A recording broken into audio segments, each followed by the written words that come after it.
ክሪስቲያኖ ሮናልዶ ሁለት ጎሎችን አስቆጥሮ የተቾቹን አንደበት አዘግቷል።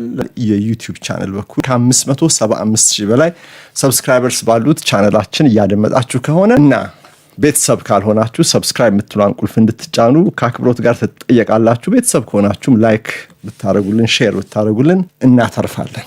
ክሪስቲያኖ ሮናልዶ ሁለት ጎሎችን አስቆጥሮ የተቾቹን አንደበት አዘግቷል። ፖርቱጋል ኡዝቤክስታንን 5-0 አሸንፋ ሮናልዶም በ6 የዓለም ዋንጫ ጎል ያስቆጠረ የመጀመሪያው ታሪካዊ ተጫዋች ተብሏል።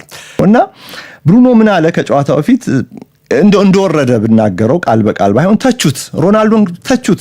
እርሱ ሲነቀፍ ነው እንዲያውም የበለጠ ውጤታማ የመሆን ጸባይ ያለው ሲነቀፍ የሚል እንዲህ አይነት አስተያየት ሰጥቶ ነበር። ስትተቹት ውስጥ ይገባል፣ እንደውም ጥሩ ብቃት ላይ እንዲገኝ ማማቱ እሱ መንቀፍ ጥሩ ነው የሚል ይሄንን እንግዲህ ብሩኖ ሲያስተባብል የተባለው ነገር ሁሉ ውሸት እንደሆነ እሱም ሆን ብሎ እንዳላደረገው ሲያስተባብል በመግለጫው ላይ ይሄንን ነገር ተናግሯል። እና አይ ቲንክ ይሄ ነገር በጣም ብዙ ትክክለኛነት አለው።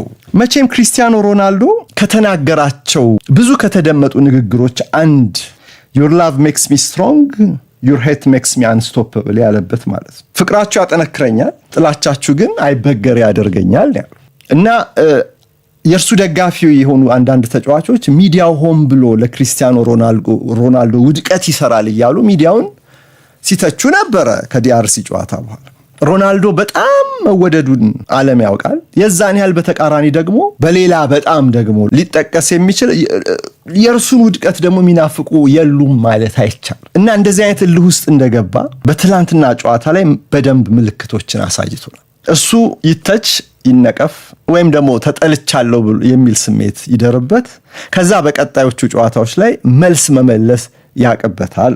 ይሄ ውጫዊ ይሄ ኔጌቲቪቲ ብዙ ጊዜ ለእርሱ አዎንታዊ ውጤት ነው ያለው። አንድ ወቅት ላይ ምን አለ?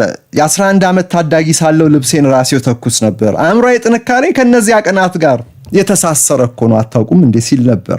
ፕሮፌሽናል ዲሲፕሊኑን፣ አእምሮዬ ብርታቱን፣ መንፈሰ ጠንካራነቱን ለመግለጽ